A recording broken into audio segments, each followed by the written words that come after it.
একটা গল্প মনে পড়ে গেল। এক সময় একজন ফেরেশতা এসে এক লোককে বলল, আমি তোমার উপর খুশি, তুমি যা চাইবে আমি তোমাকে তাই দেব, তবে একটা শর্ত, যা তুমি চাইবে আমি তোমাকে সব দেব, তবে তোমার প্রতিবেশীকে দেব তার দ্বিগুণ। লোকটা বলল, একটা রোলেক্স ঘড়ি আমার চাই। ফেরেশতা তাকে রোলেক্স ঘড়ি দিয়ে দিল। প্রতিবেশী দুটো রোলেক্স ঘড়ি পেল। লোকটি বলল, একটা মার্সিডিজ গাড়ি আমার চাই। ফেরেশতা তাকে মার্সিডিজ গাড়ি দিল। প্রতিবেশীকে দুটো মার্সিডিজ দিল। লোকটি বলল, একটা সুন্দর বড় বাংলো চাই। ফেরেশতা তাকে সুন্দর বড় বাংলো দিল।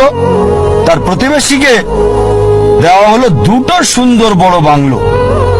লোকটি পরে বলল, দয়া করে আমার শেষ ইচ্ছাটা তুমি পূরণ করে দাও। কি সেটা? আমার একটা চোখ তুমি নষ্ট করে দাও, যাতে কিছু আমি চোখে না দেখতে পাই। চিন্তা করেন, সে তার নিজের চেয়ে প্রতিবেশীকে নিয়ে বেশি ব্যস্ত। তার জীবন সহজ কিন্তু জটিল সেটা ভাবছে না সে। প্রাচুর্য কি দারিদ্রতা যাই থাকুক, সে বেশি চিন্তিত তার প্রতিবেশীর চেয়ে ভালো জীবন যাপন করা নিয়ে। এ কারণেই সে ফেরেশতাকে বলল, আমার একটা চোখ নষ্ট করে দাও, যাতে প্রতিবেশীর দুটো চোখই নষ্ট হয়ে যায়। এভাবে আমরা প্রতিবেশী কেন্দ্রিক।